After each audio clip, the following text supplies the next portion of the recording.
It's 7 a.m. in the morning on June 4th, 1942. In the midst of the Pacific Ocean, Admiral Tamon Yamaguchi paces the bridge of the immense Japanese aircraft carrier, the Hiryu. Today, he bears the great honor of commanding two aircraft carriers, the Hiryu and the Soryu, alongside two other carriers, the Akagi and Kaga. The four ships make up an elite task force known as the Kido Butai. It's a crucial day for both Yamaguchi and the Japanese Navy. Just 2 hours ago, a Japanese force of 108 planes was launched to attack Midway Atoll, a vital US military base, in an ambitious operation. Yamaguchi's restless steps are halted by the captain of the Hiryu, Tomeo Kaku, with the urgent message from their superior and head of the operation, Admiral Nagumo. 我々は島の重要な目標を破壊することができなかった。 The alarm is raised aboard the Hiryu. The Hiryu comes under attack from American aircraft flying from the still operational Midway base.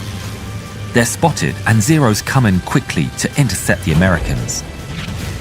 They savagely cut through the American torpedo bombers who lack fighter escorts to keep them safe. Some American aircraft still manage to launch attacks. 魚雷だ。魚雷が右舷に。 But the gods are with the Japanese. They narrowly miss the Hiryu and the others in the Kido Butai. There is to be a second attack on Midway Islands. 予備航空機のミッドウェイ攻撃準備を指示せよ。提督、飛行機は米艦用の鉄鋼爆弾と魚雷で武装しています。我々は爆弾を陸上目標用に変える必要があります。速やかに行動に移れ。はい、提督。 The sailors frantically begin to rearm the planes. Half an hour into rearming, they barely manage to switch bombs on just half the planes, leaving the Kido Butai unfit to attack enemy ships. And with the Japanese hangars filled with explosives, they're especially vulnerable to bombing attacks. That's exactly when Yamaguchi receives the news that confirms his worst fears. 司令官、偵察機です。敵の水上部隊が10隻確認されました。 Although they can't tell specifically what types of vessels they are, any naval presence is a threat and cause for immediate alarm. An order comes from Nagumo. 2回目の攻撃を延期せよ。まだ爆弾に変えていない航空機には魚雷を残しておけ。 Precious time has been wasted, and now they're stuck between two strategies. 再武装を中止し、艦船攻撃の準備を命じる。 Meanwhile, planes from Midway keep coming. The Japanese anti-aircraft guns fire towards the attackers. The awesome stopping power of the Japanese defense does its grim work. An American plane goes down, then another. The Americans, though, are relentless, and the Hiryu is showered in near misses. 危なかったぞ。 Yamaguchi grows ever more impatient with Admiral Nagumo. Why don't the other carriers launch an attack while Hiryu deals with the bombers? ナグモに信号を送れ。直ちに攻撃隊の発進を検討すべきと。 But there's no time to launch. The Japanese planes that attacked Midway earlier on arrive, and they need to land immediately. For half an hour, the Kido Butai carries out the painstaking, time-consuming effort of recovering all the returning planes. All the while, Yamaguchi can barely hold his composure. The last plane screeches to a halt. 米国の爆撃機だ。もっと来たぞ。 Swarms of American torpedo planes appear over the water, heading straight for the Kido Butai. And these are different to the Army Air Force planes from before. It's not just American surface ships they're up against, it's aircraft carriers. The American Naval Air Force has found them. The Zeros that are in the air jump into action. 急げ、行くぞ。奴らが魚雷を発射する前に止めなければ。 The Zeros dive down and swoop behind the slow and vulnerable American torpedo planes. The skill of the Zero pilots is unquestionable. They let loose their guns, and American planes are shot down in scores. Yamaguchi watches the distant splashes as American torpedo bombers go down. But in the lead, there are still bombers flying. They get closer and closer, and somehow, through the maelstrom, managed to launch their torpedoes. The deadly payload streaks silently beneath the blue waves. On board the Hiryu, 5 streaks are spotted approaching the starboard side. Captain Kaku puts her into a hard turn. The ship swings round. Despite her size, Hiryu is nimble. Incredibly, under the skill of the Japanese captains, no Japanese ships are hit. But with all the maneuvers made, Kido Butai has broken formation.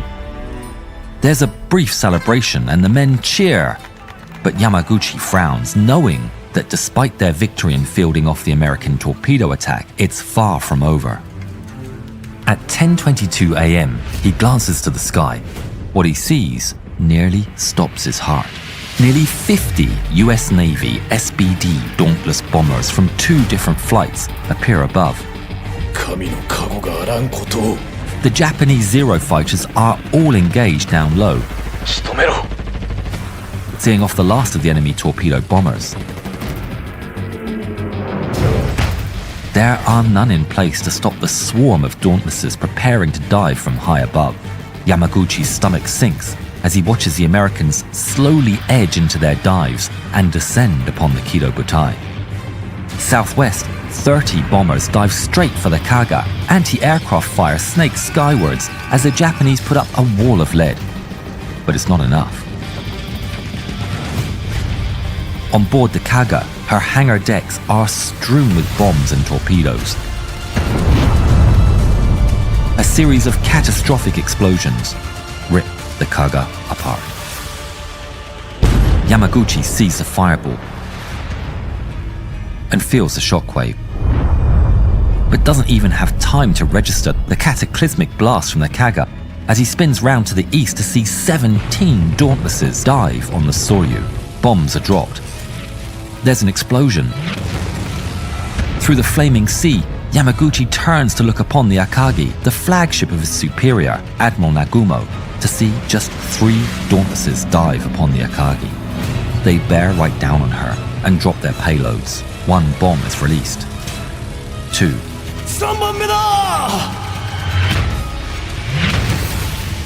2 bombs miss, but there's a 3rd, and it smashes into the middle of the flight deck, penetrating into her lower decks and exploding. Devastating secondary explosions soon follow. All that remains of the Kido Butai is Yamaguchi and his ship, the Hiryu, as a wave of dive bombers, now out of bombs, are forced to disengage and head for home. Yamaguchi is in command of the last strike capability of the Kido Butai. He's gripped by a sense of determination. Yamaguchi allows himself a slight smile and nods to his second in command. ナガラからの伝言だ。南雲は生き延びました。彼はそこに本部を設置しています。諸君、我々は打撃を受けたが終わりではない。残された全てを用いてアメリカの空母に反撃を行うのだ。2段階に分けて攻撃する。最初に急降下爆撃機、1時間後には魚雷爆撃機でだ。The 24 aircraft launch, led by Lieutenant Michio Kobayashi, commander of Hiryu's dive bombers. En route to the American carriers, the formation encounter a group of US aircraft. The Japanese fighter escort peels off to engage and gets left behind, leaving the bombers unprotected. At 11:55, Kobayashi sights the American fleet some 25 miles away. He takes his 18 dive bombers into a climb to gain altitude. The Japanese planes fly in 2 groups of 9, one slightly above the other, ready to make their attack.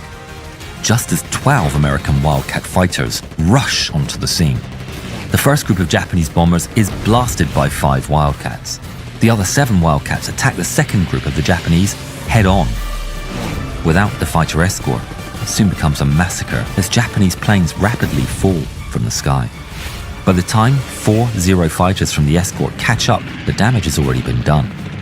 Only 10 Vals remain, 2 of which jettison their bombs during the melee in order to maneuver. A desperate Lieutenant Kobayashi spots an American carrier below. It's the USS Yorktown. Despite the casualties, he's determined and signals for them to begin the attack. The 8 armed aircraft break into 2 groups, ready to dive. One group of 3 heads east, and the other group of 5 circles to approach from out of the sun. Anti-aircraft fire snakes up towards the Japanese as the ship's gunners throw all they have at the attackers. Bravery of the Japanese pilots is unquestionable, and they push on. Bombs are released. Lieutenant Kobayashi is last seen in the middle of the action over Yorktown as his valve is hit and goes down. Then 2 more suffer the same fate, but 3 bombs in succession make direct hits on the Yorktown. The first bomb penetrates the hangar deck. The second lands just next to the island amidships. The last hits the elevator and detonates deep within her hull. The 5 remaining valves turn for home. By the end of the attack, Hiryu's dive bomber unit has been shattered. 13 out of 18 valves have been shot down, with 3 Zero fighters also lost. Despite their losses, the attack has not been in vain. From the reports from scout planes, Yamaguchi is aware that he's facing 3 American carriers. 1隻撃沈、残るは2隻。 He calls on Lieutenant Joichi Tomonaga, who originally led the morning strike on Midway. 友永、我々は空母を1隻撃沈した。精鋭パイロットとしての我々の実力と指導力が状況を覆すかもしれないことを示した。二次攻撃の指揮を取り、我が国に栄光をもたらせ。 Tomonaga's own plane was damaged during the morning strike and is technically being deemed unserviceable. The technicians of Hiryu patch it up as best they can, but the fuel tanks are leaking heavily. 司令官、お願いいたします。私と機体を交換してください。ヤンキースはたった90マイル先だ。片道のガソリンで往復できる。 He climbs into his damaged plane solemnly, knowing that this is destined to be a one-way mission. An hour into the flight, Tomonaga sights the US carrier task force, some 35 miles away, with one seemingly intact carrier. Tomonaga has no idea that this is actually the previously damaged Yorktown. He immediately orders an attack. The Japanese enter a gentle dive from altitude. Tomonaga splits his force into 2 groups of 5. Each group will sweep ahead of the target and conduct an anvil attack. Tomonaga coaxes his plane nearer and nearer to the Yorktown, aching to score a hit. But before he's close enough, an American Wildcat intercepts from behind and opens fire. Tomonaga's cape catches alight, but with grim determination and skill, he holds the burning plane level, long enough for him to drop his torpedo. He's shot down and tumbles into the water. The last thing he sees is his torpedo trail. His torpedo doesn't hit. Neither do the 2 other launched by his 4-wing section. All of them are shot down by fighters or anti-aircraft fire. The damaged Yorktown turns as quick as she can, but as she does, the second force of 5 planes streak towards the port bow. The release system of one of the torpedo planes fails, and 4 torpedoes are launched. They streak towards the desperately maneuvering ship. 2 devastating explosions rock the port side, and the ship immediately comes to a halt and takes a 23-degree list. Their work is done. The surviving planes return to Hiryu. In spite of the heavy losses, the debriefing of the surviving pilots gives Yamaguchi cause for encouragement. Yamaguchi believes he's disabled a 2nd American carrier, and he plans a 3rd strike for 6 p.m. But before he can launch his plan into action, Yamaguchi's optimism is shattered. At 3:50 in the afternoon, a Japanese scout aircraft radios that 2 other American carriers are operating in another large task force located to the northwest, some 120 miles from the Hiryu. この任務部隊が間もなく航空機を発進させるだろう。もしまだでなければ。 Yamaguchi's worst fears come true just over an hour later at 5 p.m. 24 American aircraft appear overhead. 6 Dauntless bombers dive on Hiryu, but the ship turns sharply to port. Japanese gunners unleash their guns and all enemy planes fail to make a hit. Soon, 14 more dive bombers turn for Hiryu. The Hiryu is straddled with spouts of white water as she violently turns. 2 bombs hit her on the forward flight deck. Yamaguchi looks up to see a final group of 3 begin their dives. In a matter of seconds, 2 more bombs hit the forward flight deck of Hiryu, creating a deep crater. The fires now burn out of control, and the last hope of Yamaguchi's strike lie blazing down in the hangars. At 9:23 p.m, the ship goes dead in the water, but with Yamaguchi still aboard. Darkness settles across the flaming ocean. At 2:30 a.m, some 800 survivors gather around Yamaguchi in the flickering light of the flaming ship.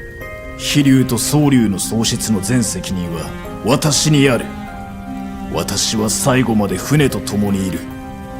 みんなには船を離れ、天皇陛下に対する忠誠を続けるよう命じる。With that, the men turn to face Tokyo. 万歳！万歳！万歳！ The national ensign is then lowered. As the rising sun flutters down from the yardarm, a flourish of bugles rings through the night, playing the national anthem, Kimegayo. Yamaguchi asks for 2 messages to be conveyed. The first to Admiral Nagumo. 何が起こったかについての言葉はありません。ただ、より強力な日本海軍を願うのみです。そして、復讐を。The second message goes to Captain Toshio Abe, commanding Destroyer Division 10 on the nearby flagship, Kazagumo. 魚雷で飛龍を沈めろ。Captain Kaku chose to share the fate of the ship, despite Yamaguchi's order. The admiral understood and didn't protest. At 5:10 a.m, the destroyer, Makigumo, fires 2 torpedoes. One misses. The other explodes with a roar. The carrier finally sinks at 9:12 a.m. Admiral Tamon Yamaguchi went down with his ship and was posthumously awarded the Order of the Golden Kite, First Class. Captain Kaku, who stayed with him till the end, was posthumously promoted to Rear Admiral.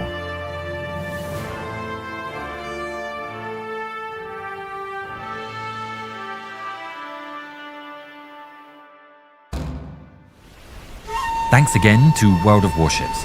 Check out the link in the description.